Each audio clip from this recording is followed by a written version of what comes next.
Okay, go ahead, Bill. Okay, good morning, everyone. This is our August 28, 2020 meeting of the Town of Niskayuna Complete Streets Committee. I'll just do the roll quickly here. I know Jean Fody is joining us. I see Paula Manzino is here. Bill Chapman is here. Laura Robertson is here. Clark Henry, is Clark joining us today? No, Clark's out today. Okay, Clark's out today. David Hogenkamp, has he joined us or not yet? He just joined. Oh, good. And Pete Ravicka?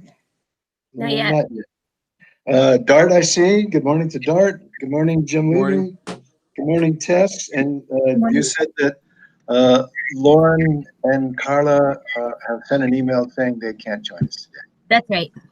Okay. Okay. Well, good morning, everyone. We're all here. So the first item is the minutes of May 29, 2020. Did anyone have a change or a modification to the May 29 minutes? I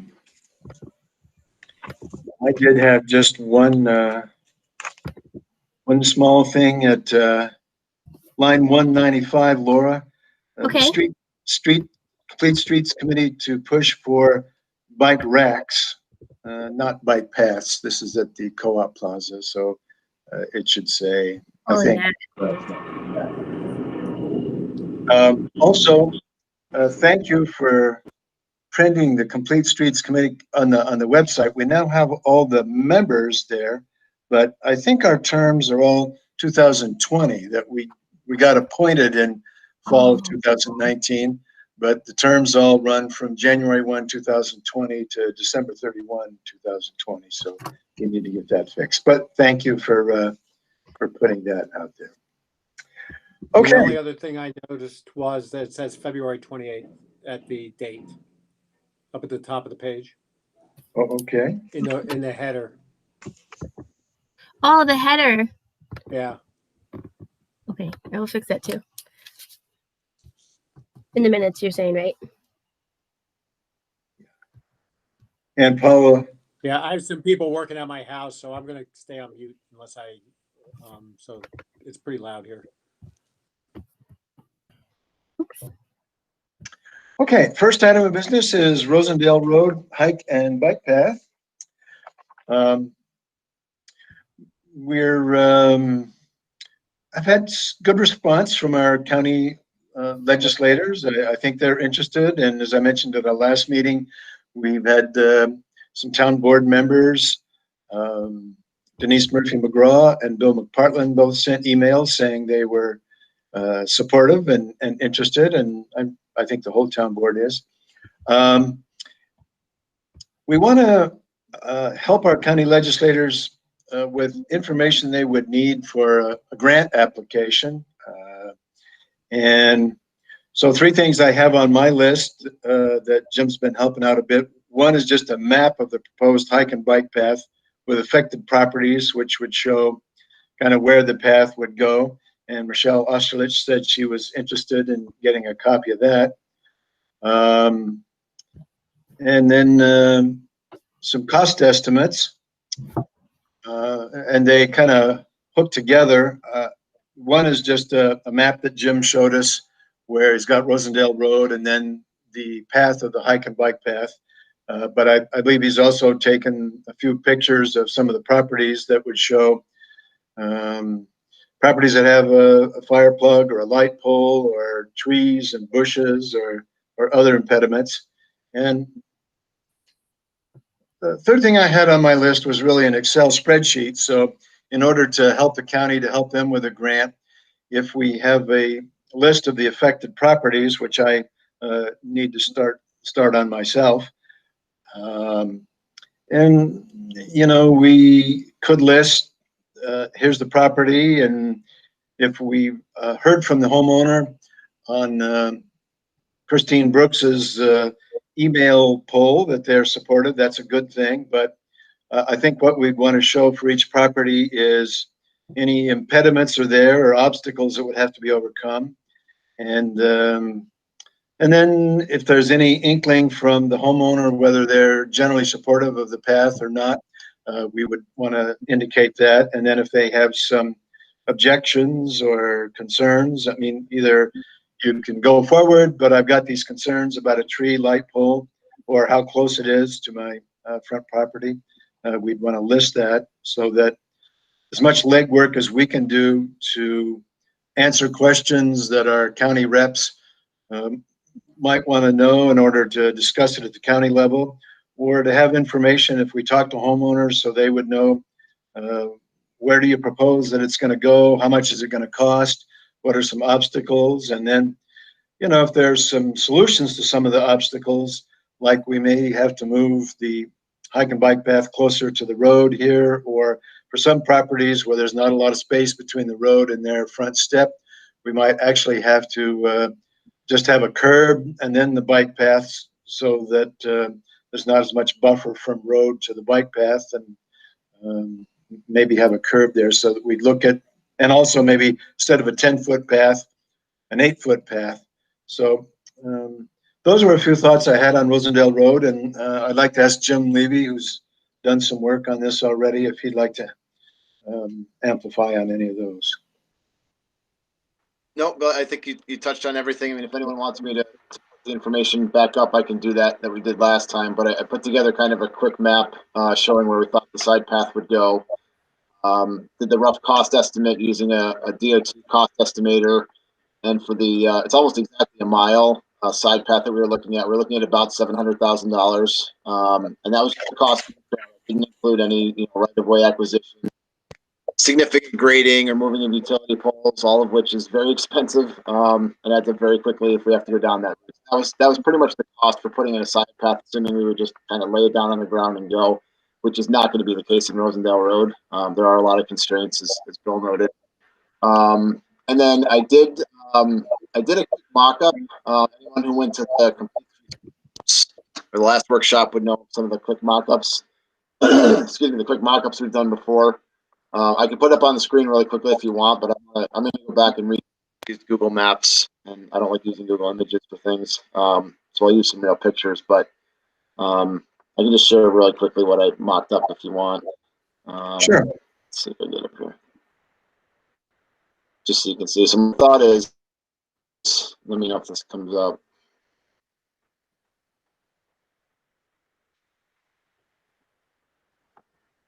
We can see it. Okay, so this is just a quick sketch that I put together, and my thought was I'd do a couple of these just to show what it might look like along Rosendale Road if that's what we want to do, just to give a rough idea of what it might look like. This picture just happens to be where I think it's the easiest actually to put the trail in, because there's plenty of space there. So I just kind of did it in two different directions.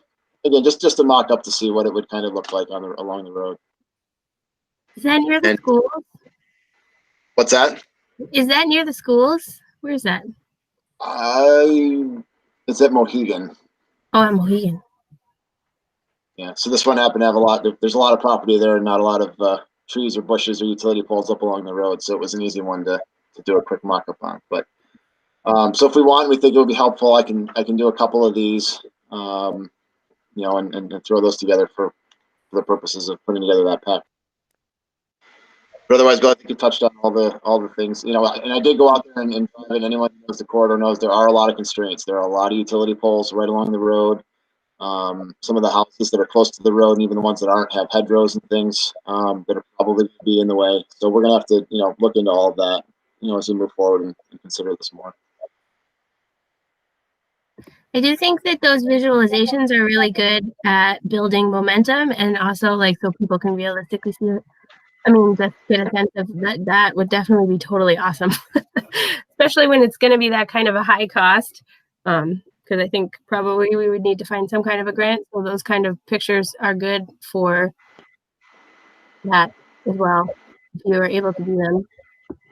Yeah, I'm more than happy to throw a couple together. If anyone has a specific section you want, I don't think we should just choose the easy sites like I did. I just did that for the purposes of the first one, but we should probably pick some things that are a little more difficult and just kind of show what it would look like, whether it's that more urban condition Bill was talking about, where it'd be right up against the road with a curb, or Somewhere with utility poles that we would have to try and, I'll have to figure out how to do photo manipulation, pulling out the utility poles, and then identify the fact they had to be removed. Some things like that. We don't want to make it look like it's all easy, because there are constraints that we're going to have to deal with for sure. Yeah.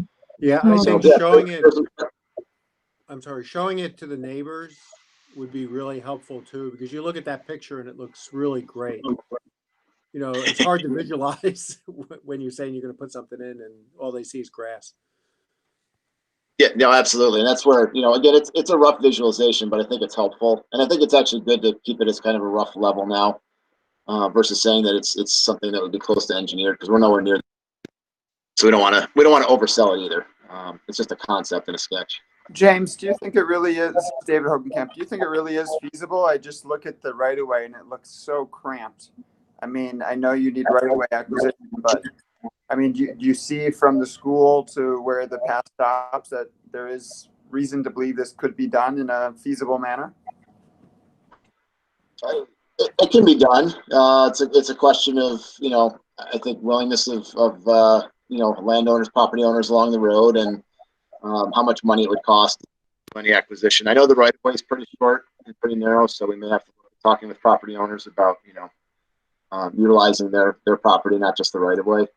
But I haven't done a lot of that engineering work. But yeah, I mean, it's certainly feasible. It's a question of, willingness of property owners and cost, how far we can go with the cost. I mean, the cost would be a big one if we have to do a lot of utility pole locations, things like that. Bill's on the right path. We need to identify, where people stand and, what some of these preliminary costs are and some of these constraints, and then kind of go from there. Do we literally need to go door to door and, ask people what their opinions are and show them this image and see where they stand on yay or nay on the path and get their input? Yes, you'd absolutely have to do that. And I think having the diagram that Jim's prepared so far, and even if we walked it and had a picture of the property ourselves where, we kind of thought a little bit ahead about, well, what are the obstacles here? And my experience was on Knott Street that many people were worried about losing trees. So, we managed to hold on to the trees. But I think if there are some things that you can say that, okay, if we have to take a tree, the county's going to be willing to come back and replace this tree. If we're close to your front door, well, we may have to narrow the bike path down to 8 feet and put it next to a curb out closer to the road, so that we do as much as we can to minimize how much of their property would be required to put the bike path on. And also, I think just to, explain why we're there, that, what are the benefits to this, that some people that might be reluctant if they say, well, this is going to mean a safe way for kids to get to the middle school or get to the Leschikill Preserve, that hopefully their community spirit would be willing to overcome some concerns they have about the public being in their front yard going by, walking or on bikes. And there will certainly be some homeowners that will be opposed. And hopefully, you can work with them by, as I said, replacing trees or trying to make it as narrow as you can to minimize the impact as much as you can. And you'd have to hope those folks would see the larger public good, that we are facing a climate crisis. We've got to start walking and biking more, and that means we've got to have some more hike and bike paths. And Rosendale is a busy road that connects a lot of homes to the schools, and so that's probably how you'd have to go at it. And also having the cost estimates, to be fair to applying for grant money, or so the county knows, what's involved. So if they can get X percent, if we could get $500,000 for a grant or 700,000 in a grant, and there's $1 million project, is the county still going to be willing to, borrow another 250 to do this? So it's best to have the facts as best and face those, and have a response to the concerns that people are going to have, and then try to, be honest, to present to people right on their doorstep what the situation is, the same you'd say to the Niskuna Town Board or county legislators or anyone else. So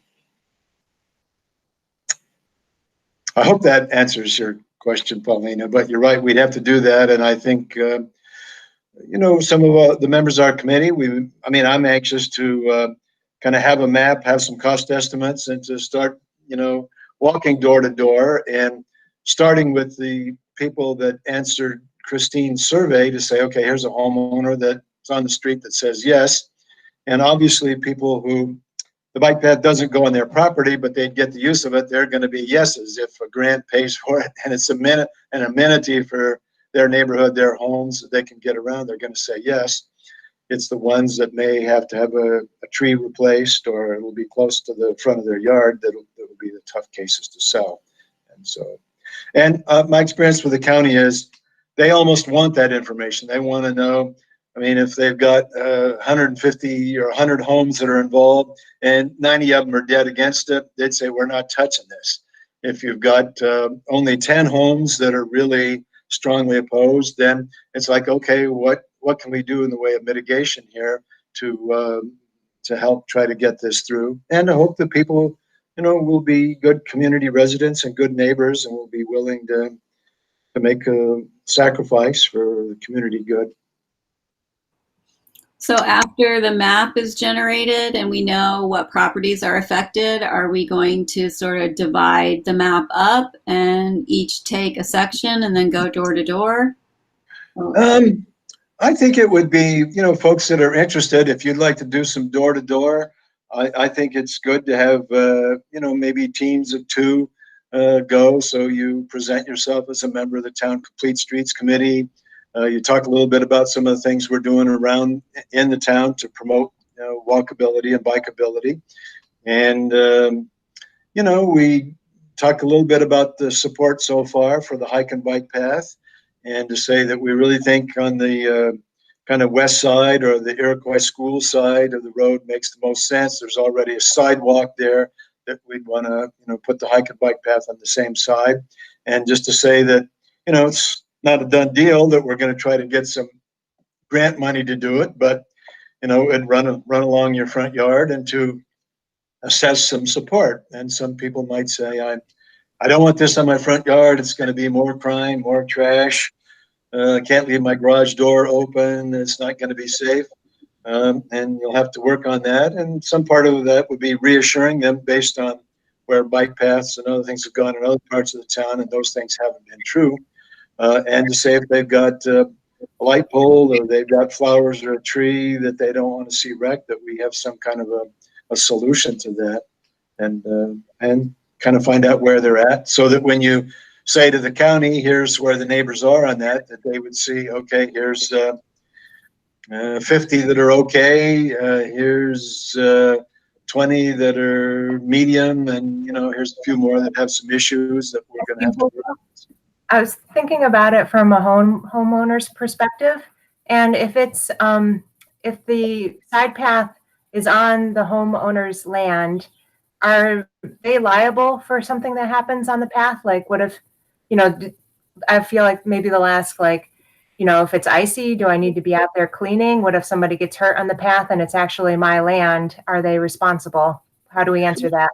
We The answer to that, I believe, is no, because on sidewalks where the county's put the sidewalk in, the town has agreed to plow the snow. So, the town ordinance is homeowners are responsible, but I believe for accidents that happen on the bike path, a county bike path or town bike path, that the town would assume the liability. If a biker ran over a pedestrian, I don't think the homeowner's insurance, they'd be sued for that.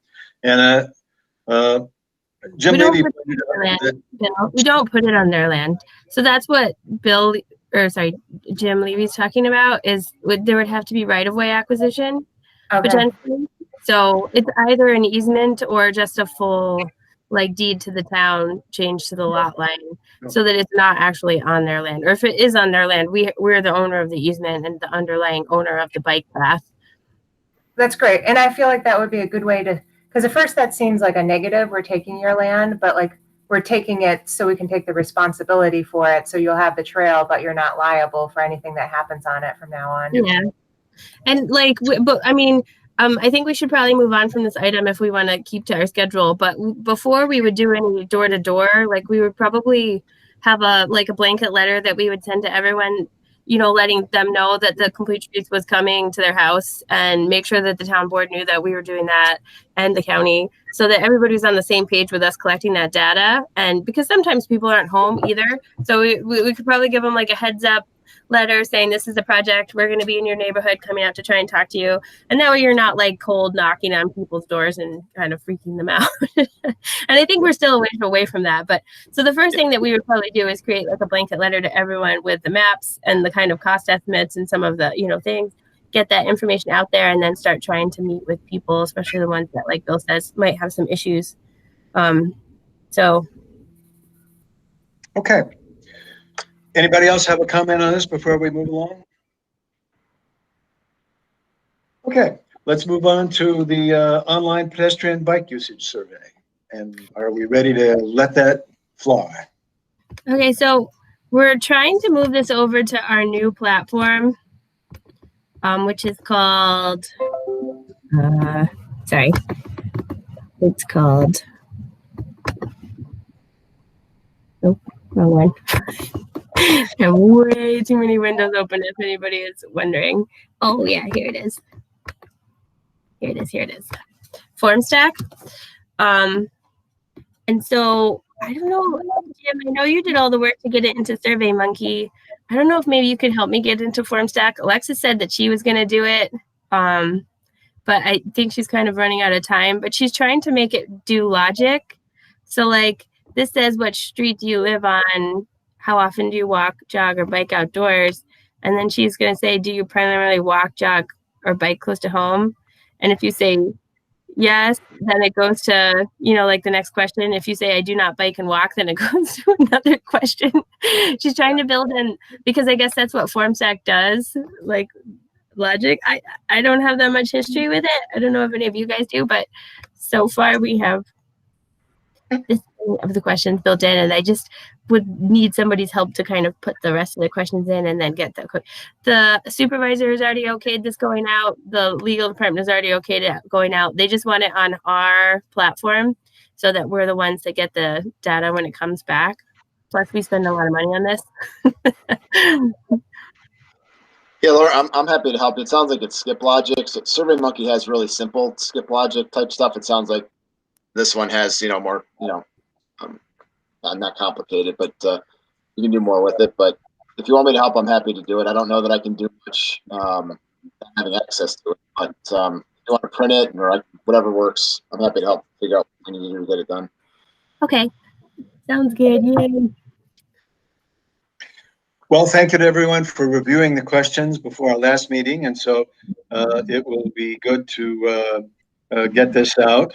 And if it's a useful survey, we might, as I mentioned on our website, if we have a link there for open-ended comments, or we might even just put the survey over there. So anybody checking out the Town Complete Streets Committee, if they wanted to respond to the survey, they could do that. And we get some data coming in later on. Okay, let's move to number 3, the Complete Streets website update. And I have a couple thoughts on that, which are just kind of summarizing some things I pointed out at the last meeting. One is I'd like to have the original town board resolution creating a Complete Streets, June 30, 2016. We put that out there. Then we have a town board resolution implementing a Complete Streets policy for Niskayuna. That's a January 31, 2017 resolution. We put that on the website for folks to read so they know what the town's policy is and the policy adopted by the town board. Then I thought we'd do an Excel spreadsheet on Complete Streets activities and list of infrastructure improvements in the town since June 30, 2016. And it would be kind of like, well, even for our own town board, for town residents, and even for ourselves, what is this committee, what's it done, or what are some positives that have happened in our community as a result of their existence? And so certainly the training sessions that we've had a couple of those at Town Hall on Complete Streets, and we've had 2 bike rodeo events where we've done training on biking safety and other things. We've also had letters to the school board, done other reach out things on bike and pedestrian access and safety. So we want to mention those. One would be just kind of activities that we've done as a committee to promote bike and pedestrian access. For instance, getting the Safe Routes map updated, getting that over. So we'd have those. And then anything that's happened infrastructure-wise, and we'd be taking credit for a lot of stuff that we didn't spend money out of our own pockets on, but that has happened in the town, which would be the bike path connector to the soccer fields off the bike path, the Flower Hill connection that would get from Merlin Drive down to the bike path, the new paving on the bike path, any crosswalks that we've done, like the crosswalks from Town Hall to the library, anything, any improvements in front of the co-op block that are pedestrian. So we throw our lasso fairly wide, and things that have happened in the town, we'd say are done with our support, and like improvements that are part of a grant, like the Kelps project, if there's a crosswalk on River Road, or other things that have happened in the town as part of projects. It's stuff that we've supported so that we could say we believe that our advocacy for some of these things has borne some fruit, and you can get in your car and go around and see some of those things. So that would be part of it, and I put that out there. Then I also list some items that might be infrastructure improvement goals, and Jim and Dart and I have talked about Chapter 7 of the town master plan, that we might want to have 20 goals in there of things that, examples of what we're working on. And so we can put some goals out on our website. So things we'd like to see happen, that it may require a grant to get there, but some things we'd like to see happen. Then number 5, I had the Town of Complete Streets, our non-motorized connectivity plan, which would be the plan that Mark Storty has now updated. It's a Safe Routes plan. We might do a little more work to update that, so that I've had a couple people ask me about, gee, could I see this plan if we've got a copy on the website, and they can go and see it if they wanted to see how to move around their own neighborhood to get to business or schools or recreation things. They'd be able to see that map that's out there. And then finally, we do a link for residents, so that if somebody said, hey, I've got an idea, how do I get it to the committee? They could go to the link, and they could either have a half a page or page to type in their comments, or, the survey we have, we could even put that out there if they wanted to answer that. So those would be some things. And so I try to work on the Excel spreadsheet of kind of activities that we've completed. And I thought I might try to get the agendas from 2016 forward, just to kind of jog my memory on things that we've done. And so could put together a list, and I'll try to do that Excel spreadsheet, send it out to the committee. So if you know of something else we've done, or even on our goals, something else that you'd like to see listed there. And obviously our big map, we've got 50 things we want to get done. We wouldn't be listing 50, but we might keep it to the top 10 or the top 15 or whatever. And so those would be my thoughts for the Complete Streets. And, Dart had the recommendation before that, gee, it's good for town residents to really know, hey, what is the Conservation Advisory Council? What's the Zoning Board of Appeals? What is the Tree Council? What is the Environment Committee? Who are these folks? What do they do? And so this would be a good educational thing about our particular committee, so people could learn a little bit about us and what we're working on. So that would be the goal. Hopefully that's a good summary. And any other thoughts from the committee on, does that look like some useful things? And Laura, do you think the town board would give the green light to those items on our website, or we'd put a package together and they'd have to say up or down? Or Yeah, no, I think that's fine. Some of the stuff I can just add on there. Other stuff, I guess, like we talked about before, I think it'd be helpful for the town board to have adopted that map. Okay, well, we can wait on that. But yeah, like I think we can add most of those things. Okay. Laura, this is Jim. I noticed the the 2018 workshop materials aren't on there. We have the 2016 workshop like write up, but not the 2018 one. I didn't know if you wanted to add that or I don't know. But even within that packet, you know, we had the what was it? It was the toolkit, that 4-page like quick description. Yeah, no, we went those materials on there. It's just the only reason the 2016 materials, that's the last time that it was updated. Okay. You know, I don't know if you wanted to either put the packet on there or we could break some of it out into individual pieces like that toolkit, you know, that we had. That's just kind of a summary of why complete streets are important. Maybe we put up there something to that effect. But yeah, so there are other materials if we want to show materials out there that I think we could post, you know, that would be beneficial and that they've all kind of gone through the process of being approved to some degree. So if you need any of that, let me know. I have those files handy. okay, thanks, Jim. But otherwise, I think it's Okay. great to do some updates. Okay, good. Complete Streets, under discussion items, Complete Streets event this fall. I guess we want to talk about if we're going to do an event and what it might look like. And is it a go, no go? What street location?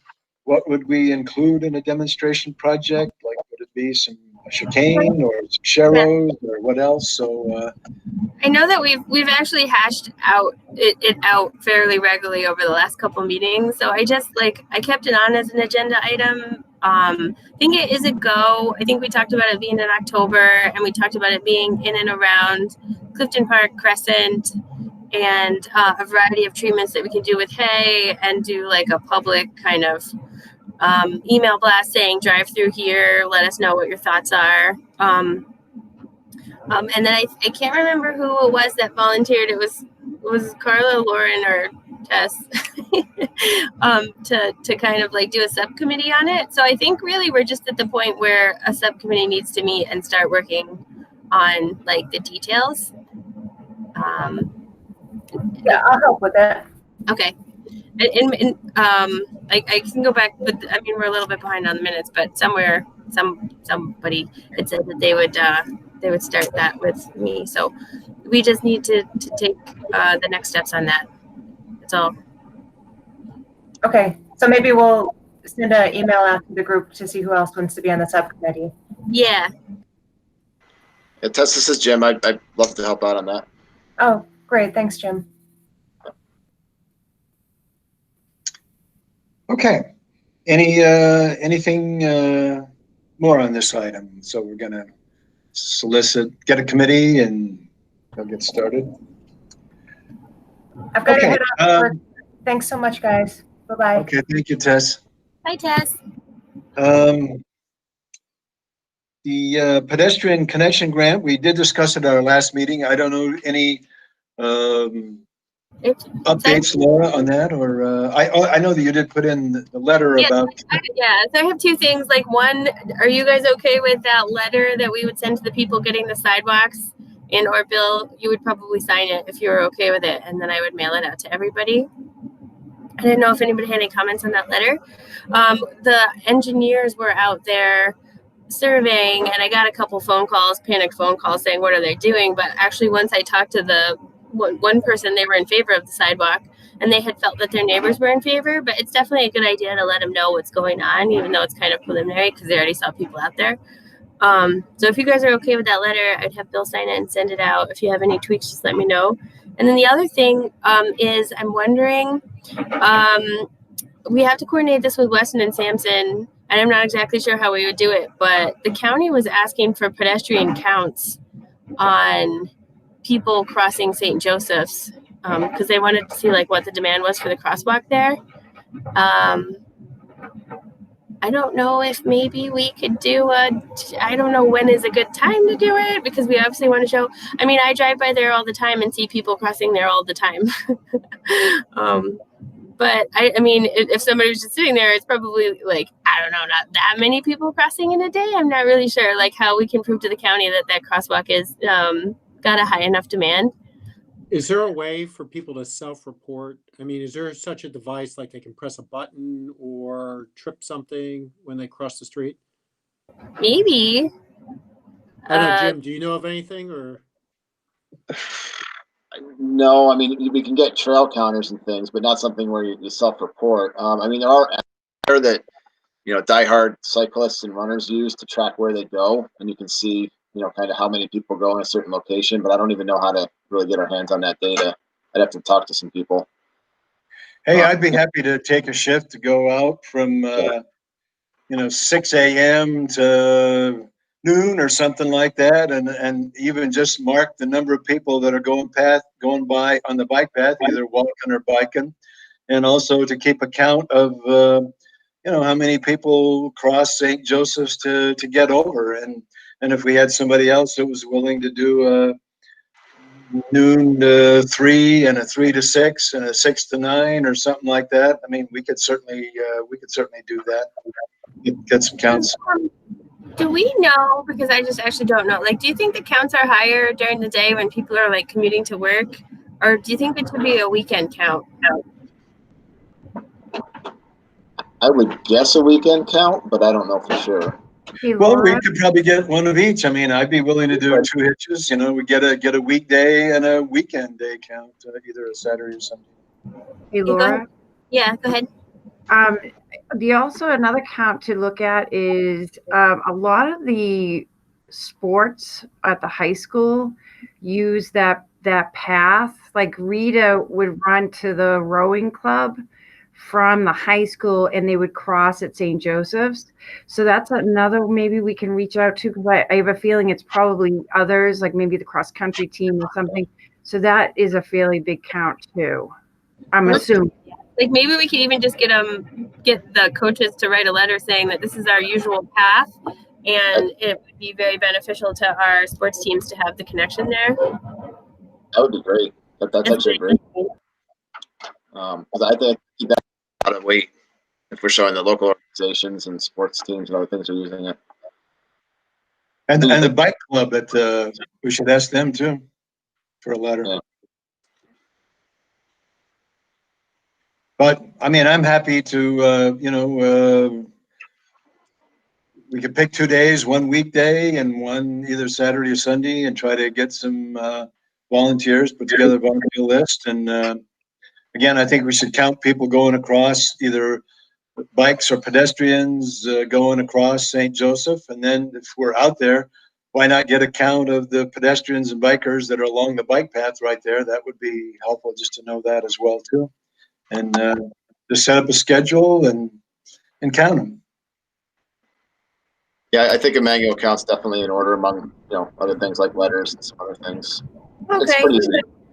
So maybe I'll coordinate that with Weston and Sampson and float a few dates past you guys and see like if we can get some numbers there. Yeah. Okay, sounds good. And is everybody okay with the letter for the sidewalks?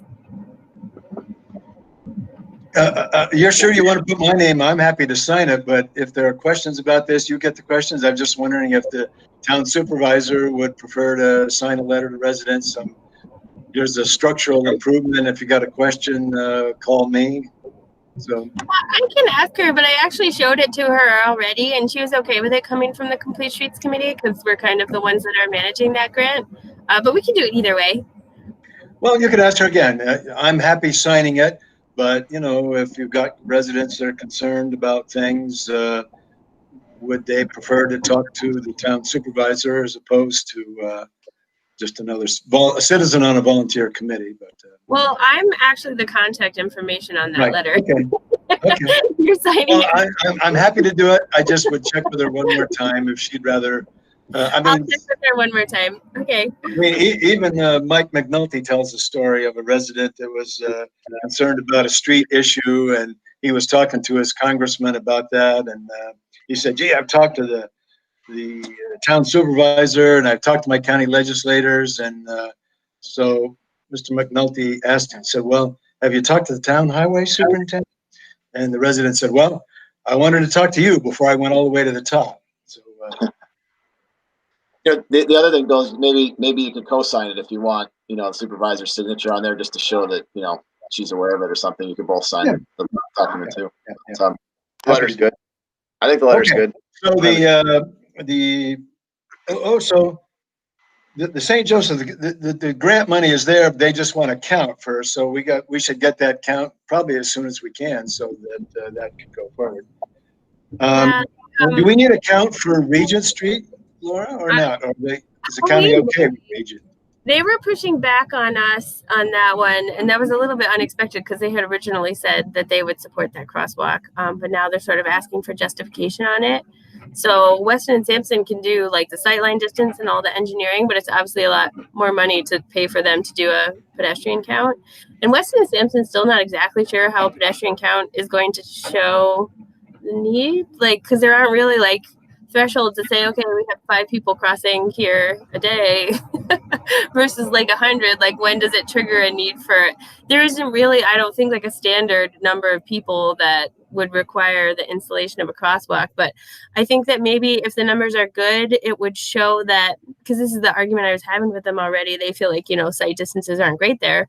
But if people are already crossing there, if there's already a designated crossing point there with that Erie Canalway Trail, and the people are using it regularly, even if it's not the most ideal place to put a crosswalk, that's where people are crossing anyway. So you might as well make it a little bit more safe for them. That's what we're trying to show. Well, again, it's a team. If we've got to get based on the if we've got to road get counts, then we'll do some counts for Regent too. I think. Yeah. I mean, okay. So maybe so, and maybe Regent. Okay. We'll get the team out there and get some other volunteers so we can do it. Okay. Well, I'll coordinate with Weston and Sampson on that. So Laura, did you say we need that for Region as well? That there's pushback on Region? I'll double check with Dan Biggs. He's the one that is working with us on that if we need the pedestrian counts over there too. Okay. That's getting harder though, because right now people kind of cross all different roads because there isn't like a funneled nice. Right. But you're not going to get the counts until school starts either. That count will definitely be a school count. I think I agree absolutely. I mean, that's the whole point of it, is to capture that mostly for safe routes to school, and that's the argument. I think it's a safe routes to school installation more than anything else. There are a lot of middle school kids who walk, and now my son's in 5th grade, and he's actually going to be doing the middle school this year because they're bumping middle school. So, and he was walk or ride this year anyway down to Hillside, but now you're going to have all the 5th graders going to the middle school as well. And there were a number of kids who did. I think they're going to be more now. And if we have that safe crossing, I think those kids who cross at Clifton Park and Valencia and Regent and, whatever, a lot of them are going to kind of funnel their way into that center position. That's what I was thinking. Regent is a kind of a good place for them all to go because it gets them closer to the school. My kid will go to cross there versus, crossing straight over without a signal. When my daughter first started crossing, not just to get to a friend's house, she was really nervous about it. She's much more comfortable now. But if that crosswalk was there just to help her, get across that street, I think most kids would go there to cross instead of crossing at Baker or Myron or whatever. They would go to where the crosswalk was. So I hope we can get it in. I don't know. Do you think it'll happen before school starts? Or is that too soon? I think we'd want to do it during the school session. It won't happen before school. The installation of the crosswalk? Yeah. Yeah, no. Maybe sometime this fall, if we can get the county to say yes. Okay. I was going to say, if I had a chair sitting at Regent and not, I mean, it's possible if I'm just looking at walkers, I might even be able to do Valencia on one side and Myron on the other, so that we've got people getting across Knott Street at various places, and not that people would walk from maybe Valencia back to Regent to cross. They probably wouldn't, but people are crossing Knott Street, and they might reorient their walking route if they knew there was a crosswalk at Regent to get over. Hey, Jim. Maybe since we haven't sent out our survey yet, maybe we could put a question specifically on the survey saying, would it be important to you to install a crosswalk on Knott Street, and would you support it being at Regent? And then if we get like 600 people that respond to that survey and 550 of them really want to see a crosswalk at Regent, we could also use those numbers, and St. Joseph's too.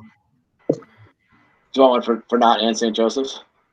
Well, right, because because we can still get those counts, but if we can also show, with poll responses that people would use them, that might also help with the county.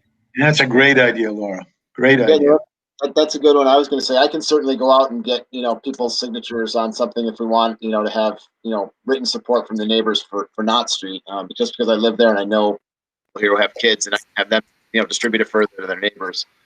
So I'm pretty sure we could get a pretty good sized petition signed for that if we want to go that route.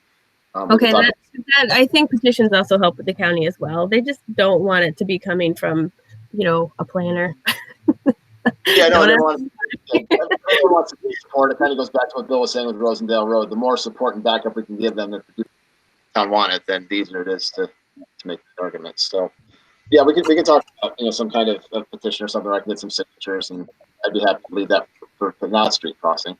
Okay, So Jim, if you're going to help. And then our survey, we can just say we're considering these following crossings. Like, would you support them or something like that? And then we can just show the county those numbers too. Hey, Laura, one last problem that is Sorry.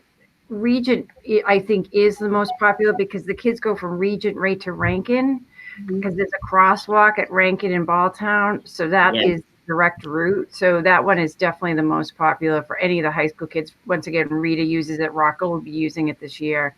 It's definitely the most popular. Yeah, and in the opposite direction, they go to Van Antwerp from this side of Knott Street. And that's where I saw a lot of the middle school kids going, over the last several years. A lot of middle school kids will walk that direction. That's what got me thinking about that crossing. There needs to be something there for these school kids. And this year, I think I would just add a footnote to Gene that there are lots of folks that cross Knott at Clifton Park Road and they go up Crescent and then go over that way. But they would be able to use one of the crosswalks that's part of the co-op block plaza that maybe crosses right in front of the pharmacy. So they'd walk on the sidewalk on Clifton Park Road, cross over that crosswalk, and they could either continue down Clifton Park or whatever. So we would cover that in. So that would be good. Okay. Windsor Drive Kelts Farm update. Any news, Laura? And I saw the map. I was wondering, in the new plan, is it only access off a river road, or there's no access from Windsor Drive for those residents that in the new housing development? Sorry, I have construction going on at my house too, but it's probably not as soon as starts. Could you show us the map again, the updated map? So the town board said no road connection. We talked about that at the last meeting. And then the planning board was trying to figure out the best way to do that with emergency access and everything. And this is the most recent one, but it does still have some things that they have to work on. Which way to go? Here it is. I may have missed that. What was the town board's rationale? They thought too much traffic through? Yeah.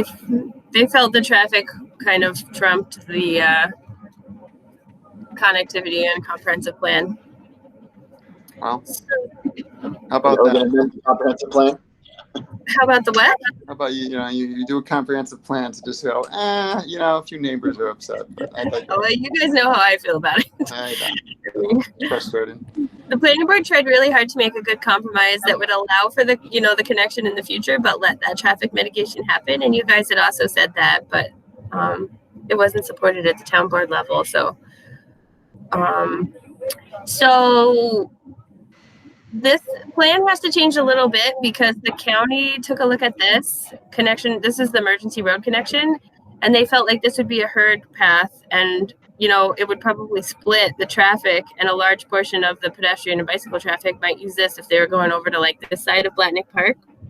So we're probably going to have to remove this and make it grass, and then really push people over to this crosswalk here to make it safer. We had talked about making sure that all these homes were served by the multi-use path, but there's again concern that if you bring the multi-use path over here, that there's going to be some kind of a herd trail over here. So I think that they're trying to push everybody over to this side, make that connection, realign here. The county wants this boulevard pushed out of the right of way, but you can see there's really not a lot. Oops. Don't know why that happened. There's really not a lot of the boulevard that's in the right of way anyway, so they just need to push that part of the boulevard back just a smidge. else is going on here? But still the multi-use trail connection, 10 feet wide. I don't know Is if there there's a Laura, way how so are that you they don't gonna have to stop the make herd that count? such a hard turn there? Here? Here? Yeah, would it be able to be one that's more natural for bikers? I think so. And I can bring that up. I had in my kind of like, let's realign the bike path, I had a more meandering thing in here, but it is a stormwater area, so we'll have to figure that out. But yeah, that would probably be better. Like, you know, you could add a little stub here and then have it kind of. That's what I was hoping. Yeah, even like, you know, that if that tree's there, if it goes on the other side of the tree, that would even be nice. Then that would be, yeah. David makes a good point, especially when you're talking about, you know, the potential for toward the emergency access road. If the trails seem to be more of the natural route through, and the curb cut or the cut down to the road is kind of look like it's off to the side and just kind of serving those homes at the cul-de-sac, people be more inclined to just follow the path of the trail if it's more curving than than to come straight down to the end and then say, oh, I have to here. Yeah, so, that makes sense to me too. So bend bike path. so it could help with both of those concerns. Yeah, we should be able to do that because since the road's not there, it looks like there's enough room to move the stormwater area a little bit. Yeah, Or I at think least so. divide it. Yeah, that tree that's there is a proposed tree, I'd assume. So Yeah, looks like- yeah, those are all movable. I mean, you're well outside the buffer and there's stormwater, but Yeah, Jim, I think that's a good idea because if you make the path a natural path that goes over to the left there, you know, the herd path is not going to maybe develop as much. But the way it's designed now, I don't know how you stop people from going the other way because they're going to come to a full stop and they're going to make a choice. The only thing that is a little complicating is that they're realigning the sewer, the sanitary sewer here, and I think, yeah, you can see like right now there is a hard bend in the sanitary sewer and it comes over here, and he's gonna make it so there's no longer a hard bend in the sanitary sewer and it's gonna come down to here. And so it's obviously nice for the sanitary sewer to be adjacent to the bike path because they would plow the bike path in the winter. And that way, if there was ever like a plug in the sanitary sewer line, you have pretty good access to it. If you were to break it away, the bike path, like break away over here more, then there would be a portion of the sanitary sewer. But I don't think that's the end of the world. I think that that's probably partly why it is aligned like that, though. That makes sense, but I don't know if that's just an easement conversation about having a little bit of a larger easement or something. Yeah, or like you say, even I mean, because like I would actually like it to break away up here. Like in one of the things I had, like you could put it along the wetlands here, and then put the stormwater on this side, and then you'd sort of have a bike path through wetlands, which would be nice. Yeah. But yeah, then I mean, you're breaking away from the sanitary sewer. and even if you need that, you know, where alignment goes. I mean, I'm not sure. I mean, if it's nice enough, you could even just put like a pull off in there that would kind of be like a little, you know, maybe a gravel path instead of paved, where people would walk off to the side and bench or something. Oh yeah, because the other thing we're talking about doing here is some kind of like a historical kiosk with benches to show what the Kelch Farm used to look like and show it when it was a flower shop and stuff like that. And so just put a little station either here or here because we're trying to preserve some of the lupins in here. What type of shop did you say? Flower shop. Flower. Okay. That's what it used to be. The Kelch. I thought you said growler. I'm like, they serve beer. Oh. No flower. Flower-based beer. Yeah, so there's going to be some amenities like along here. So yeah, we could definitely look at bending it a little bit, I think, to make it, that's a good idea. Yeah, and then the other alignment could still follow the sewer line, so you still have easier access to it, or whatever the case may be.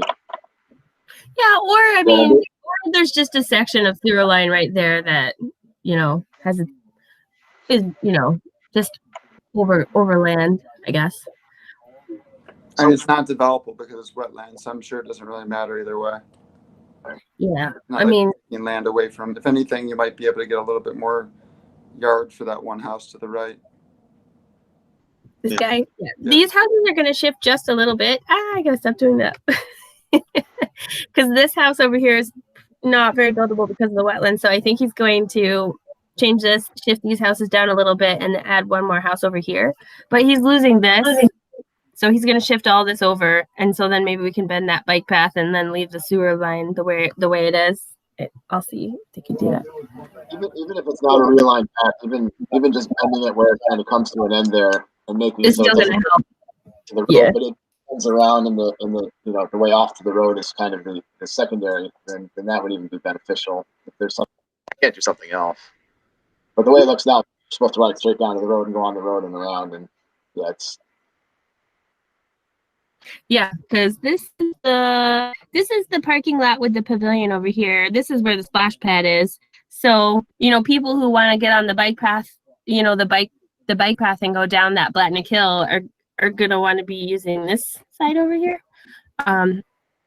Naturally, but I mean, if you bring them down here, there's still this nice bike path connection over to there.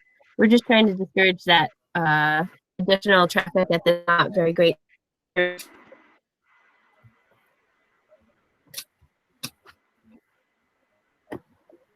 yeah, the crosswalk should encourage people, but there's still a potential for them to move over there, certainly. See that. Okay, so I will pass that on. I think that's a great idea, and then bring you back an updated drawing when we have one. Okay, well, I guess the town board, we made the case for making the connection that it was in the master plan, and Windsor Drive was kind of an extension of a county road that had maybe 9,000 cars, at least up to Balltown Road, and it's got a double yellow line from Balltown Road over to Van Antwerp, and I know the developer had stubs on it as you moved across, and there is a bike path along Windsor Drive now, so that I don't think it's an unrealistic expectation that there'd be some cars there. But on the other side of the coin, I suppose people that are going to the city can just go up to from River Road up to the traffic circle, get on Van Antwerp, come down and go down Knott Street, or they can continue west on River Road and go down on Providence and Moser Road to get to the city. So the town board listened to the neighbors, and that's what they decided to do. I do feel it'd be nice if the residents had a road back to Windsor Drive. As I know, or my wife would testify that, Bill, your driving skills aren't what they used to be, that if River has a lot of traffic on it, that being able to make a left turn on River to get out to the world, if you're 75, might be a little bit of a challenge. And so it'd be nice if you had a back way to get to Windsor Drive. But anyway, if we don't have any more, but I mean, it certainly is a good thing that the hike and bike path is going to continue that way, because that connects a lot of old Niskayuna and everybody to there. And I did also have a thought about if the bike path gets all the way down to the Lishakill Preserve, that if you wanted to get to the bike path, you can't go down to the traffic circle now, but if you went through Iroquois and over to Hempstead and up that way, that it'd be nice if the hike and bike path went from Linwood down to Riverdale, so that once you came out, you could use the connection to River Road that's right there at Linwood to get on the hike and bike path. So that might be something we'd want to ask the county for at some point, is to extend the bike path from Linwood down to Riverdale so that you could get onto it. Okay, let's move on to Niskayuna school improvements, number 4 on the discussion items. And thank you, Laura, for sending us the piece from the school district. As a matter of fact, I was almost, the school is asking to be the lead agency on various improvements. So that's normal. And I don't think that we would have any objection to them assuming lead agency. But what I was thinking we could do is we could take each one of those school maps and mark up where the trails are essentially, where the proposed trails that we had been looking at before, all that work that you did, mark up where they're missing. And we can send a back letter saying, we have no objection to you being lead agency, because they are the lead agency, but we would like these following amenities considered because of the impacts to traffic, and tying it into, the changes to the transportation system are occurring by this plan. And then I think that also, again, to the engineers and everyone, formalizes what they can do on their property to help with bike and ped connections, because I think that when I was looking through them, the majority of the stuff that we talked about isn't there. Right. And these are still very conceptual, so this is the right time, definitely. So They I say just, they're going to make steps on pedestrian improvements, but it looks like it's pretty heavy on cars again. More parking Yeah. spots, more access for cars to breathe. And I mean, there's there's no hike and bike path that goes around the high school. but there's no right. And there's some internal trails. So if they're already building the internal trails, like you're not even adding hardly any cost to extend those internal trails to the property boundaries where other people, where the town can pick them up or neighbors, can pick them up. So I just think that we should, take a red marker on each one of these conceptual maps, like draw those connections, and then I'll write a letter that Yasmin can sign back and to those engineers, because that's obviously the engineers that the school hired. This is kind of time sensitive. I think that I did not get this paperwork until like about a couple days ago, and it had possibly been given to the town. Obviously, like if you look at the date stamp on that letter. And so typically you like to turn these things around in a month. So what would you suggest, Laura? I mean, a mini meeting for us to look at each campus, or just for each of us to submit suggestions to you? Or, I mean, I'd be happy to kind of walk each campus again to look at it and see, did we forget something the first time around, or how should we give our input to you on this? Well, I know Laura, you. Oh, go ahead, David. I was just going to say it'd be helpful if you had a series of recommendations, if you kind of know each campus. I don't know if you looked at it, that'd be great. But just for a point of clarification, is this all of their planned work that is going moving forward as part of the capital? Okay. So is this like a 5-year plan? Is this everything's happening the next year? What do we know the timeline? No, I think it's definitely more like a 5-year plan. Okay. Thank you. If it gets approved by the voters at the end of this year. If it gets approved, so we could do all this work and then the voters could vote it down. But I still think that it's worth doing the work, because obviously they've got their concepts. Their concepts are down on paper now, which we haven't seen before. And so now we can draw off their concepts and just be like, okay, here's what you need for your internal configuration stuff. Here's what we need to mitigate the traffic impacts that you're causing. And then you marry the two together, and then even if it gets voted down this year, maybe they start incorporating those things normally into their maps, and then we've done something good. Yeah, no, I can see, just looking at the Rosendale School, if the farm to the west ever goes, I mean, we've always talked about providing connectivity to the schools there through a development that would go into that particular farm. And I don't see any way to connect it. So I think it would be really important to communicate these things to the school district. Yeah, I'm like sure the so other sites- Rosendale and Iroquois, they have some internal connection trails, but they're not showing, a crusher run or asphalt trail to connect into River Road Park.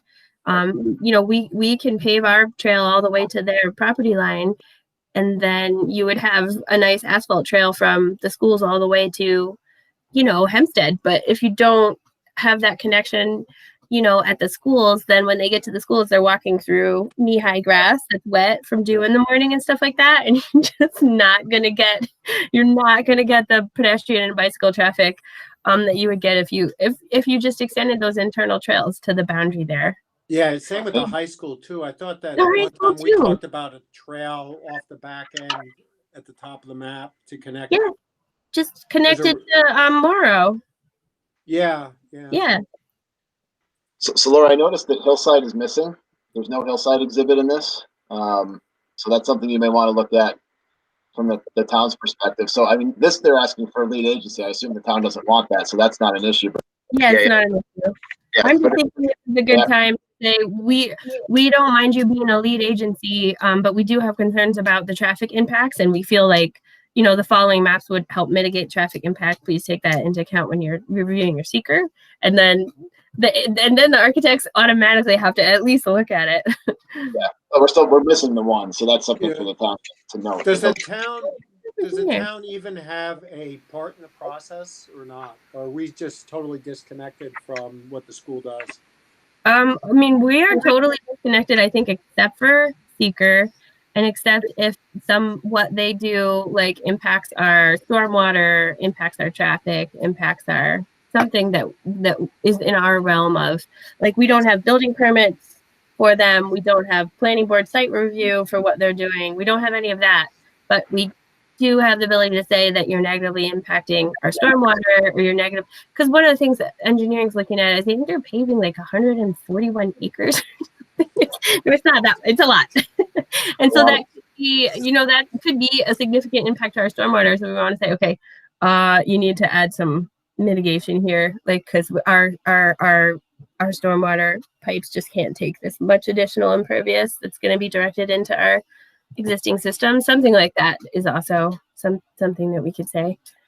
Yeah, that they're also claiming no substantial increase in traffic above present levels, or whatever else. I don't know if you've seen a traffic study, but I find that a little hard to believe unless a traffic study says that that's the case, just because of the way they're reorganizing things and consolidating, turning an elementary school into a middle school. I think that's going to change a lot, especially for that one. And again, a traffic study would bear that out, but I think it's interesting to see on the EAF that said there will be no change. I can't see that based on the way I know things kind of work. But yeah, that was a claim they made early on when they first started it, which was kind of hard to fathom.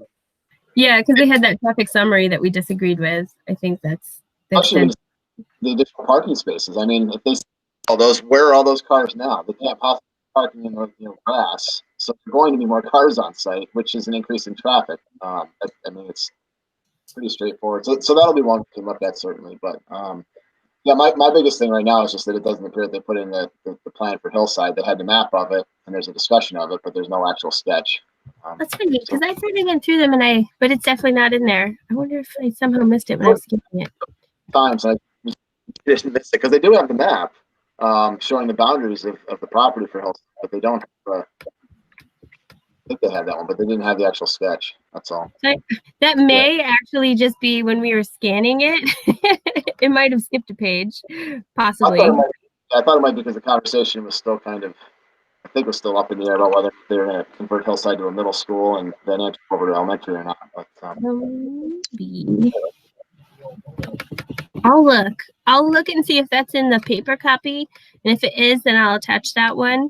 But yeah, what I was thinking is, like, I know that there's 3 of you who really have a lot of familiarity with the connections, because we've been sending them to the schools. Like, maybe if you guys are comfortable, we can all keep our masks on. Like, we could just sit down in my office with these maps and just draw the connections on there that we all know need to be there. And I think that's good enough to me. Like, I mean, you don't need to overkill. I think we just need to draw, where you can connect the Iroquois, into River Road Park, and where you can connect and where you can make these connections to the high school, so that, kids can be coming in from the north. Like, it's pretty simple. And I think, just redlining it and saying, you got to consider these things.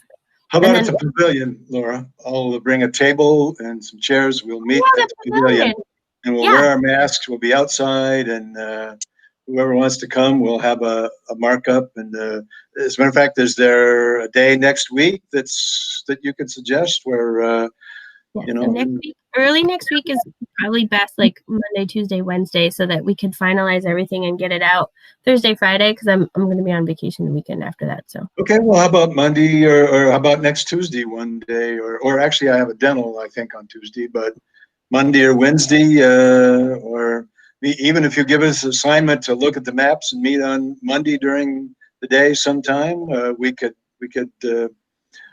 mark them up, or Wednesday, whatever you like, and we'll meet at the pavilion. And so Monday is really good for me. Wednesday's a little. I could do almost any time on Monday, and then Wednesday afternoon. Okay. Anybody else that does Monday afternoon work for folks, or how about you? I don't have my calendar, but I know Wednesday is going to be difficult for me. I know I have a series of meetings back to back, so Monday would probably be better. Okay. I think Monday would be best. That way, it gives Laura some see what we come up with and make any tweaks or emails back and forth if we have to do anything before she wants to finalize it later the week. So. Well, what time on Monday? What works for you, Dart? Noon, 1, 2 in the morning, or how about? I think my Monday is pretty much open. Generally, I have a standing meeting at 2, so I think any time within that, it's probably from like 2 to 3:30. So that's anytime around that is fine. I mean, because I work right nearby, so I can easily hop in the car and be there. So So we could do like a 9, a 10, a 3. yeah. Should we do any of those 10 on Monday? Would that work? 10 o'clock Yeah, I think I could make that work. or 11? I don't know. How long will we finish in an hour, do you think, Laura? Or Yeah, well, we'll have to finish in an hour. well, why don't we say 11 a.m. on Monday at the Pavilion? And that's Try the to do pavilion that. in front of Town Hall, right? Pavilion in front of Town Hall. Yeah, Okay, just it's want a to make good sure. idea. There will be a table with chairs. Pastrami sandwiches will be optional. Been a long time since I've had pastrami, Bill. You're making my mouth Yes. water. Well, that's just incentive to be there. So you give a little time to your weekend to look at each map. And as a matter of fact, while we're here, should we divide the school campuses? So if somebody's got a chance to between now and Monday to walk a campus to look at it, I mean, does anybody want to volunteer to walk a campus and look at it so that I mean, that's planning on coming to the meeting? I mean, I think that's sometimes helpful, is just to walk around the high school or walk around Birchwood, walk around. I mean, I don't mind doing it, or if somebody wanted to do one or two. I walk around the high school at lunch fairly regularly, so I'm pretty comfortable understanding. Okay. I know the trails through the different neighborhoods that connect to the north, Okay. because I All actually right. walk them at lunch. Laura would be happy to do that. Would you do the high school then, Laura, at lunchtime? Yeah, and I mean, Probably be Glencoe today. doesn't Or, have a lot of connections because it's so like isolated, but I can obviously speak for okay. Glencoe. Well, anybody else willing to grab another school or? Yeah, I mean, I could look at Rosendale and the other one, Iroquois. Okay. All right. Yeah, I mean, it's all in the same place, right? So we could. Yeah, we've got a pretty good map of that, so we got a pretty good idea. But if you can, that would be great. Jim Levy, how about Iroquois and Hillside? I mean, how about VA and Hillside? Unless, I mean, I'm happy to walk myself. Hey, is Birchwood on this? Birchwood is on this. Yes, Birchwood's Yeah. here. So there is Well, another potential connection there from, there was a stop off Douglas or something that, I think it's Douglas, that connects to the school property off the back. Because we had talked about providing that conductivity once before and the school was against it, but we should approach them again. It's like a town right away, Laura. I don't Okay. know if it's Douglas or Laurie. I don't know which one's closer to the school. Yeah, so I can look for that one too. Birchwood. Maybe we skipped a couple maps when we were scanning. Yeah. Oh, As no, long as here's it- Birchwood. Yeah, I see it. All right, I'll have to look at our parcel map to see where that Douglas Court's coming in. I mean, when I was at Birchwood, I thought, a hike and bike path that would go from Troy Road down to the school. And then at Birchwood, they have a walk path next to the road going in. So we'd want to make sure they maintain that and have that in. And Dart is right. There was discussion about another hike and bike path that would go behind the school that would connect over to, I've forgotten the name of the road, but No, Lori. Yeah. Backside. Lori. And I don't know, the principal was worried about, I don't want a back way. Somebody would sneak in and grab a kid off the playground and, head out the back way or something like that. So we'd have to see that the school was okay with it. But I think you could make a compelling story for that because it opens up that neighborhood and then it opens up the adjacent neighborhood as well for people to walk and ride their bikes. I mean, things may have changed, Bill, perceptions, because I think back when we approached them a while ago, they weren't too happy about the walking school bus. I think we're in a different place. So Yep. I think it's worth a stab again to. Yeah, arguably the parents of Birchwood could say, hey, don't leave us out if we want walkability to our elementary school too. So that's something we should. And again, I think if we just put the marker there, if they decide not to do it, it's there. I Okay. mean, somebody's on notice that it could be done, so. So Jim Levy, are you a Craig guy if I do Hillside and VA, or what do you think? I mean, I know Craig Van Antwerp and Hillside pretty well. So. Okay, well, maybe we don't, we probably could do those even if we didn't walk them because we've walked them quite a bit, but okay. Jim, why don't we, while we're still on schools, Jim Levy and I talked about getting some counts of people walking or biking to the schools this fall. And Jim did a paragraph. We're interested in that. And I'm just wondering, Jim, would you like to present the case for doing that? And do we have some folks on our committee that would be willing to volunteer to give it some time during a day or one day to do some counts of walkers, bikers, auto and bus traffic to the school? So I'm thinking probably a team of 2 for each school, and we'd set up a schedule for the schools and try to get those counts.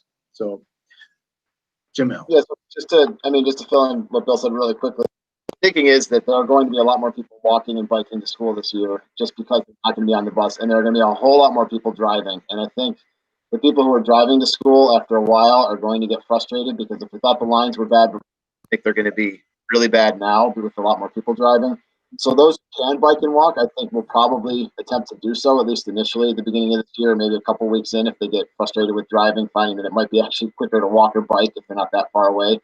Certainly, we can't do it at every school. You can't really walk or bike very easily.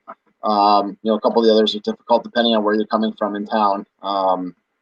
But the thought was that, if we did a count, if you get counts done now, when I do think the counts will be higher, we can essentially start to make the case, and I think it's get information anyway, but we can start to make the case of, hey, look, we don't have great pedestrian and bike infrastructure in the town right now.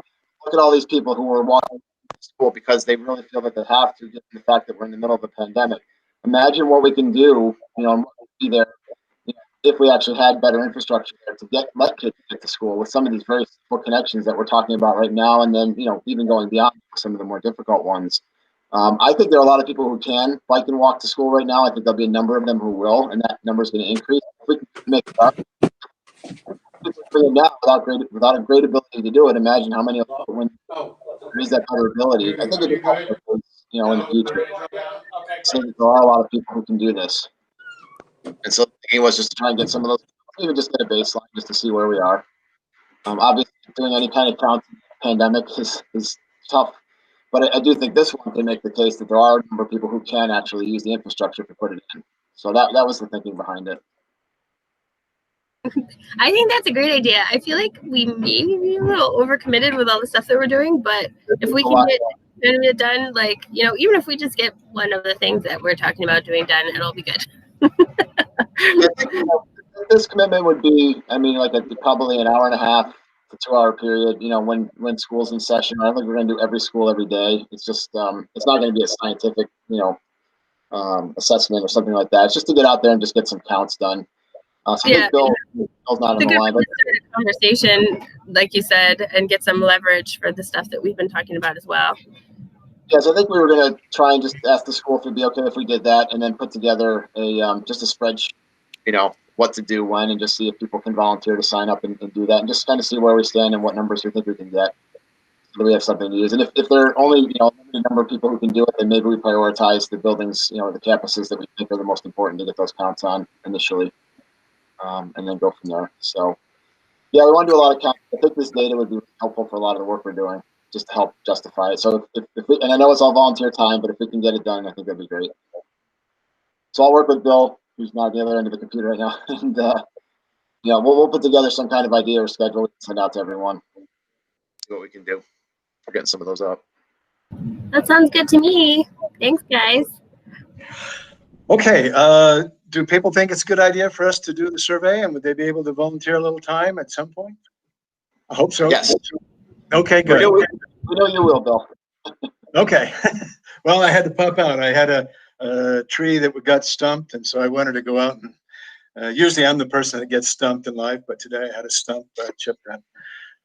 Okay, anything else for today, or are we pretty much set? Anything else, Laura, that you want to have us think about? So again, it's Monday at 11 at the gazebo for markup. So if you can make it, great. So mark up each of the school maps, and we'll get together and we'll give Laura some input that she can communicate to the school.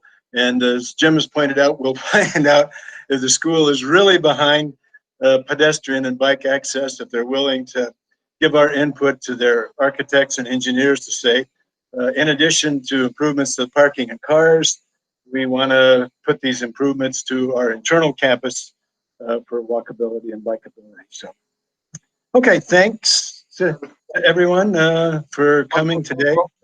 Pardon me, I guess I need a motion to adjourn unless somebody else has another piece of business. Bill, I just had one quick thing I wanted to mention. I think I sent you the email I saw yesterday on this community next door that someone actually put together a petition to make sure that the gate from Grand Boulevard to Hillside remains open. And there was back, and I was going to go take a look today to see what happened about why that gate's there and the fact that people are parking in the driveway. And I've actually heard that there have been some pretty nasty confrontations over there with people parking and dropping off their kids with some of the, or others. But anyway, there's a petition now to get that gate essentially removed to make sure that that is open. So that's got some people's attention. And when it goes on this community next door, it typically gets a lot of comments. So so that's on people's radar as well. So we'll see, if we start hearing anything about that from residents. But just thought I'd let everybody know what's out there. If we can speak at the school board meetings, I'll have to look and see when the next one comes up. But if the committee, our committee, supports keeping that open, I mean, I could certainly speak a privilege of the floor to say that the Town Complete Streets Committee supports keeping that access way open, if that's an accurate statement. I certainly think we should, but I do understand the concerns, I guess, of what's been going on with, people who are parking there and other things. So I think it requires more than just let's keep the gate open. I think we have to consider what else needs to be done to make it safe and keep people from parking on the street and whatever else. Isn't it the case that homeowners there, if somebody's improperly parked in their driveway, they can just call the police and the police will come and ticket whoever's parked there improperly? I mean, is that still a continuing issue, or is that something that happened a year or two ago and is not a problem still? I mean, is it still an issue as far as we know, or? I don't know. I just heard that. I don't think it's still an issue. Yeah, I don't think so either, but there's no parking, and there's another sign that there's a sign in front of the house that says no parking or no standing or something like that. I think the gate that allows access really should be open from dawn to dusk as regular park hours are open. And I hope that everyone on this committee supports that. That's my personal belief, but I hope everyone else stands behind that. Yeah, I think we do. And if there's any issue, we'd invite the homeowners to contact the PD, or we can even ask Chief Wall to, as officers drive by, just to take a look, at that entranceway to make sure nobody's parking improperly there. Because to me, it's almost like somebody parking their car on the grass on your front yard. It just is like, wait a minute, this is my driveway. You can't be parking here. So, but I do agree we should be supportive of that and supportive of keeping the gate open from dawn to dusk. Is the gate owned by the school? Is that who put it up? Or I'm not familiar with that. I know where the area is, but I'm not familiar with the gate. Yeah, the gate is controlled by the school, but it's kind of two private homeowners that basically there's a lease or there's an agreement that pedestrians can go from Van Antwerp Road along their driveway on an easement there to go through the gate. And I also believe that the school district has shoveled the snow from the gate out to Van Antwerp to keep it open. I'll have to check with them on that, but I think that's the case. So it's a pedestrian access way for students and other people to Hillside. I'm wondering if we put in some like landscaping or maybe a couple bushes there, to separate the walkway. Sorry about the noise. To separate the walkway from the driveway a little bit, and maybe it'll. No, I think they're kind of both together, Dart. I think that the homeowner needs to be able to go down the driveway to get their cars in and out. And if you put bushes in there, it would make would be an impediment to their use of their own driveway and harder to remove snow and stuff like that. So Okay. I just think it's an issue of some people thinking that it's a public parking area and you can meet your kids there when it's not. Yeah.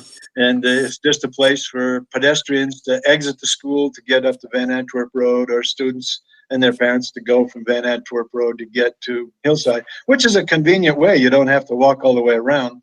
But the other thing we need to do is to make sure there's a hike and bike path that runs along Plum from Van Antwerp. So that's another safe pedestrian walkway to get to the school there. And this, of course, would be the shortcut if you're, and students that are going from, especially Hillside students. As a matter of fact, if it becomes 5th and 6th grade at some point, and they want to use the big field behind Van Antwerp, then that's a logical pathway, especially during the school day, is up there, down Van Antwerp and cross over. And so they would need to have that access way open so you can take the asphalt pathway back at Hillside, get up to Van Antwerp, walk down to the crosswalk on VA where you could get over to those fields. So it's an important connecting pedestrian link, and it should be maintained. So. Yeah, no, I was just remarking because it seems like it's ambiguous who actually owns that and where the driveway is and where the crosswalk was. But I understand now that it's just a difficult situation. I think it's private property, but the homeowners have given the school an easement for pedestrians, I think is what it is. Just something to keep an eye on, that's all. We'll see what happens there, but that's bubbling up again. So. Okay. Well, I haven't been able to shave the meeting from 2 hours down to 1, but I can shave it from 2 to 1.5, assuming I've got a motion to adjourn at this juncture. Anyone? So moved. All right. Mr. Lee, a second from someone? I second it. All right, second by Dart. So we'll see you all at our September meeting. So we meet September, October, last Friday of the month, and then we're going to meet on December the 11th. There's no meeting in November, but December 11th. And again, everybody that can make it, 11 a.m. at the pavilion in front of Town Hall on Monday, and bring your input on the school campuses for walkability and bikeability. Okay. Bye-bye. Everybody have a nice weekend. Bye. Thank you, guys.